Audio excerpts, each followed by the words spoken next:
Welcome everyone to our Tuesday talk, where we explore and discuss all things to do with designing, developing and deploying your digital learning experience. Today, or for those that haven't viewed, basically the format of this live session is I'm going to tell you a bit of stuff, give you some information around some things, and then I'm going to open it up to an open Q&A. So certainly dive in and get ready to ask any questions that you might have. So the topic of what I wanted to talk about today is an interesting one that we get asked about a bit, and that's, do I create a membership site or do I create an online course? So that's what I want to talk about today, membership site versus online course, and which one is right for you. Because there's no one right answer. There's a lot of factors that and you'll see that as I go through.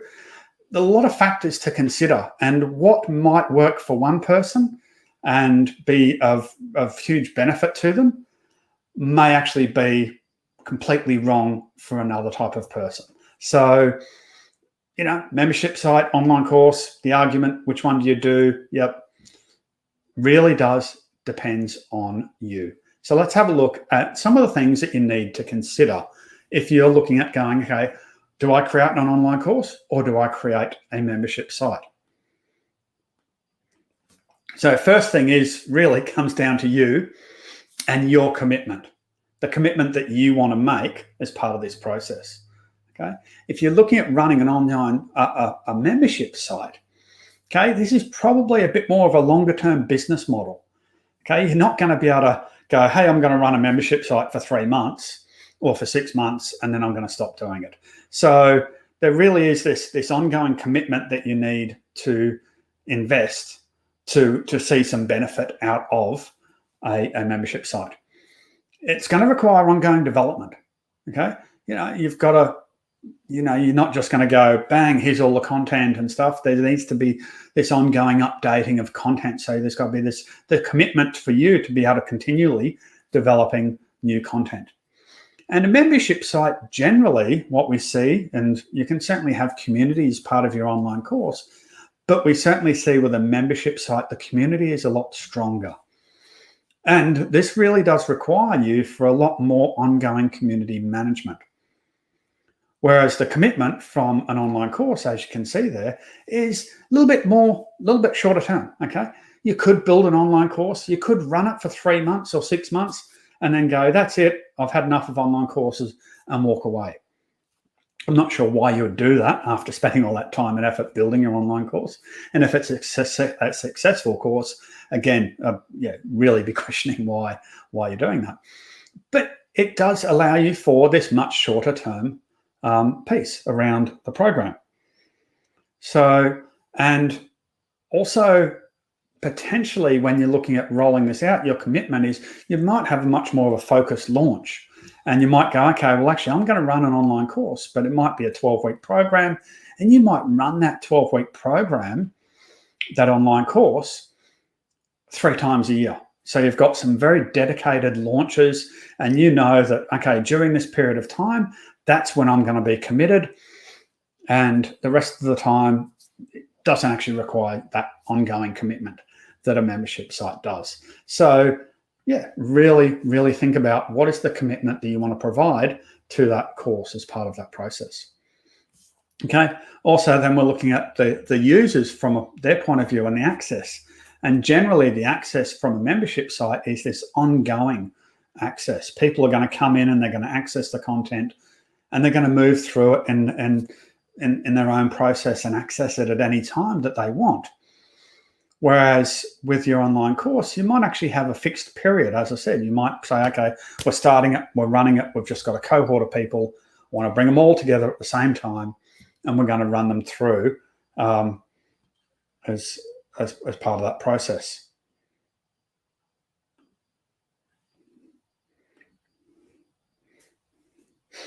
Okay. And the other thing is, well, as I said, you have this set start period that it's going to be running for as part of that process. So thinking about, there's an online course or membership site.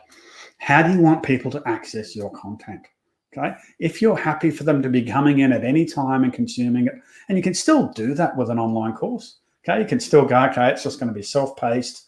People come in at any time. It could be drip fed as part of that ongoing process. But yeah, there needs to be this consideration around the access part of that course. Also then thinking about your pricing and your pricing model. Okay. And generally with an online course, we're looking at a one-time fee, or certainly with your higher ticket offers that are going to be much more expensive courses, the ones that sort of in the thousands of dollars, then you might look at payment plans as part of that. But generally it's sort of this one-time fee that people are paying to access your course. And that's going to allow you to probably generate a lot more income or potential profit in a shorter time frame than with your membership site. Your membership site's going to be generally much smaller, but it's going to be an ongoing fee. Okay, it's going to probably give you a little bit more comfort and stability, knowing that you've got this ongoing revenue coming through. If you know you've got a specific number of people coming through your membership site, if you've got 100 members, then okay, each month I'm going to get 100 by whatever your membership fee is. With your online course, every time you launch your online course, hopefully you are going to get some good numbers to your course, but it really does depend on how good your launch is, how good your marketing is leading up to that process.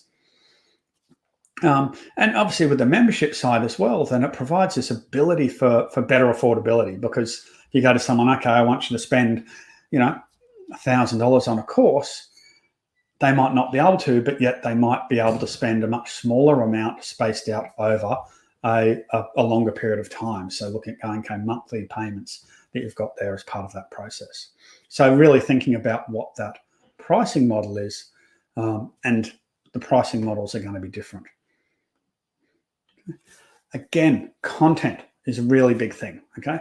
With your membership site, as I said, it requires this commitment for you to be rolling out and updating content on a regular basis. So you really need to be keeping it fresh. You don't want to just go, hey, here's a whole heap of content, and then have nothing actually happening during that time. If there's no new content, you're going to end up with a churn of people, whereas you actually want to have a continual churn of content to keep people engaged and excited. If you just have a whole bunch of content in there, someone can come in, consume it in 2 or 3 months. They're going to go, there's nothing new here. I'm out. See ya, canceling my membership. So you really got to have that ongoing content rolling through as part of this process. The online course is probably more focused around a single goal. So your content is really all aligned to that. And your content development is generally going to be something that happens probably more up front. Certainly you can be, just ahead of them if you're drip feeding your course, drip feeding each week or each topic in your course. You certainly could be drip feeding it, and you could be staying just ahead. But generally, you're going to be looking at doing a large amount of development or content development in the initial stages. Then you'd probably come back and do minor edits after each course or at different times throughout the year. So the content churn is not going to be as big. Certainly more of an involvement at the start, but going to be a little bit easier as you're going through. And that with the membership site, means you could probably actually roll out a membership site a lot quicker and a lot easier. You're not going to need as much content straight away. Just need some good pieces of content in there to engage people, but just make sure that you've got this regular pieces of content coming through.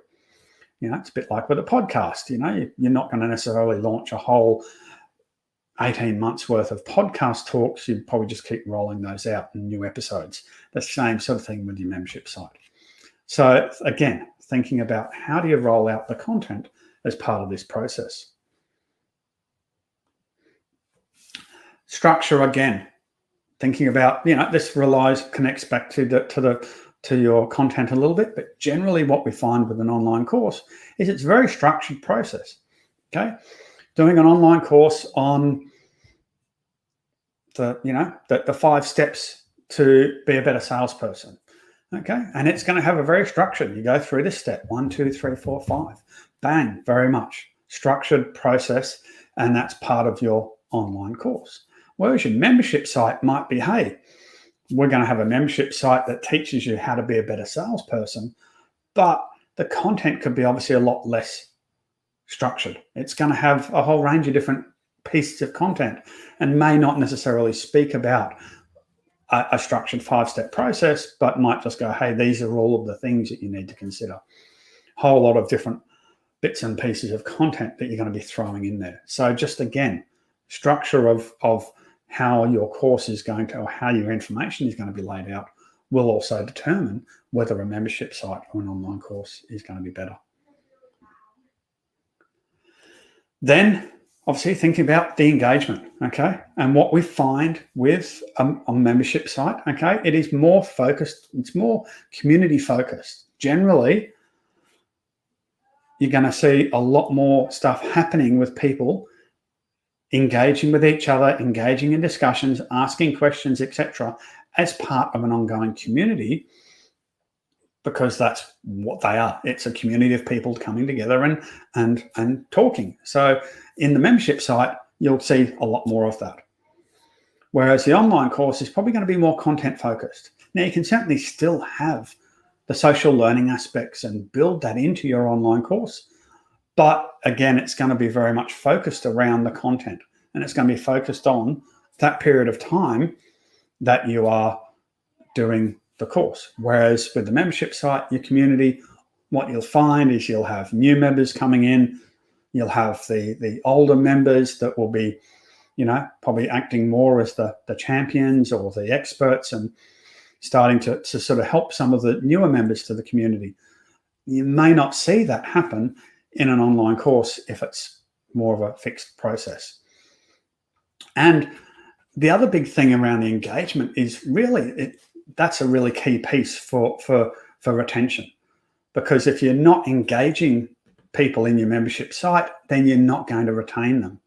And you're going to end up with this large churn of people going through your membership site. So one of the big things you really want to have a look at with the engagement and stuff is around the average lifespan of your person, and thinking about, well, what is that? What is the average lifespan of them?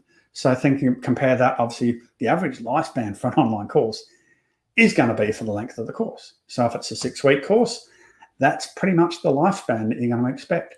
It might be an 8-week course or a 12-week course, or it could be an 8-week course, and then you leave it open for another 8 weeks. Whatever you do, that is going to be that sort of defined lifespan that you have. Whereas with your membership site, potentially you could be looking at a longer lifespan, assuming you do have a good level of engagement, as long as you manage to do that. So if you're looking at your core, if you're looking and going, okay, you know what, I'm looking at an online course, and you've got an online course that's going to run for 8 weeks. And then you've got membership site, but your average lifespan of people in your membership site is 8 weeks. You got some problems, okay? And you're probably better off staying with an online course than a membership site. Okay. So wrap it up. Are you an online course person or not? Okay. So task yourself, if you're focused on teaching content, if you have a specific topic to teach, if you're new to content creation and building an online business, if you don't want to continue developing content each month, or you don't have the time or resources to do that or manage a community, then I would say that an online course is the thing for you. On the flip side, if you're focused on building a community, not just teaching content, okay, now that might sound a bit strange. Well, isn't the idea about teaching? And yes, it is. It's about educating and providing impact. But that might not necessarily be teaching just through content. It could be teaching through discussions and posts and things. So building that community and getting that general discussion and having people learn through the community, if that's your focus. If you've got a broad topic and you want to reach, a large number of people, then membership site might be for you. Okay, if you've got experience in content creation and an online business, as I've said, there's this commitment there for this ongoing, ongoing content development. So if you're new to content development, then maybe this isn't thing. Maybe you're not ready for a membership site just yet. And if you're not committed to developing content each month, if you're not, or on a regular basis, if you're not committed or don't have the time or resources to manage your community, again, maybe membership site's not for you. So yeah, if you are committed to developing the content and committed to managing community, then possibly you are a membership site person. So there's a couple of things to think about if you're looking at doing a membership site or an online course. Thinking about your commitment, thinking about the access you want people to have, thinking about your pricing, thinking about the structure, the content, how much you're going to build, when are you going to build it, and thinking about the engagement that you want to create as part of that process. So as I said, no one clear answer to say that a membership site is better or an online course is better. It really depends on you. So thanks. Hope you got some value out of today's Tuesday talk. I open it up now to questions. So I can see we've got one question there saying, I'm just trying to do that. Okay, so what are the price range for the courses? Okay, so again, it's a bit of a piece of string question.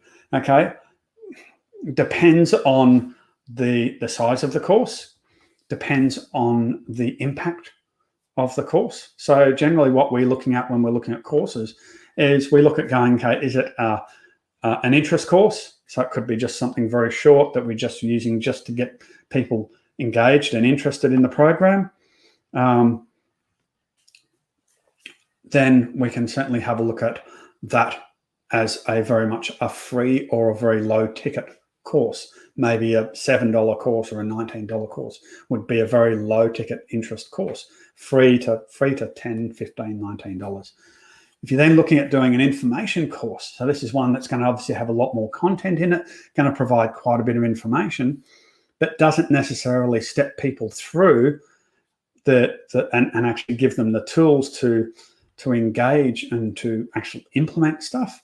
Again, probably be more, you'd be charging more than you would for an interest course, and you might be stepping up into anywhere from sort of your $25 to $100, maybe $200.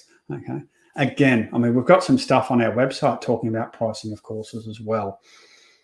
Then if you're looking at an implementation course, well, then you've got to think about, okay, well, how long am I spending on it? And generally what we see with implementation courses are generally range anywhere from a couple hundred up to a couple of $1,000. And it really does depend.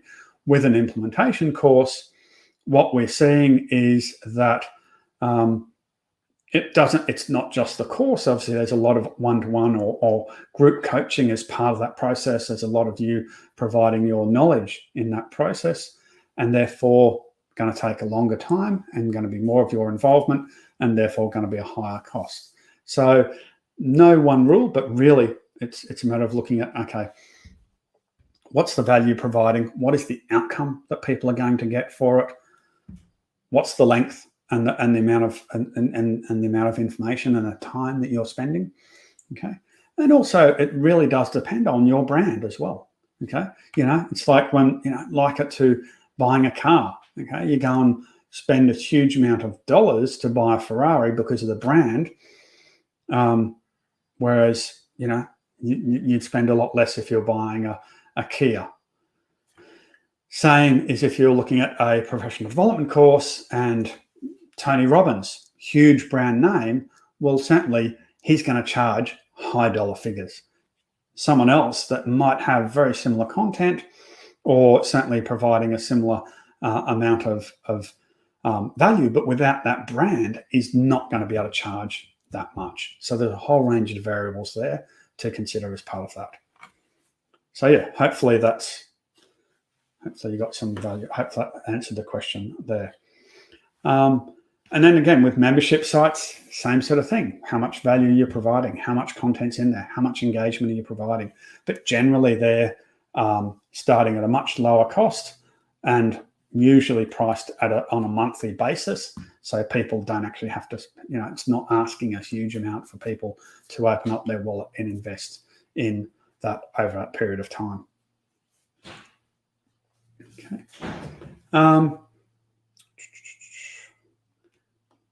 Any other questions? Okay. Now, if there's no other questions coming through, just thought I'd as well just shout out for anyone that's interested. Next Monday, we're launching our course design bootcamp.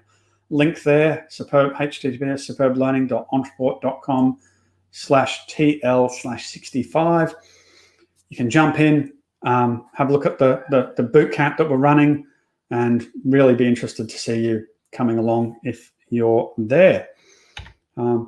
But want to open up now. Any questions in terms of what I've talked about or any other questions that people have got around the design or development or delivery of and deployment of a online course or digital learning experience? If you've got any questions, feel free, drop them into the chat.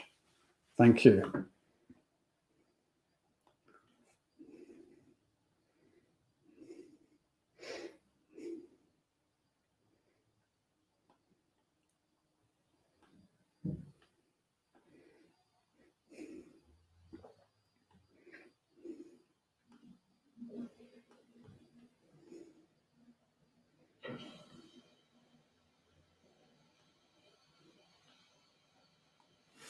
Okay. No questions coming through. Okay. Well, look, thank you, everyone. If there's no questions, we might wrap this Tuesday talk up. Generally, we're jumping on every Tuesday talking about all things to do with designing, developing, and deploying your online course. Certainly, if you're interested, follow us on Facebook. Shoot us an email at info@superblearning.com.au if you've got any further questions, or drop them into the Facebook group chat, or if you're watching this on YouTube, drop it into the chat below. And if we've got no more questions, I might wrap it up. Thank you, everyone.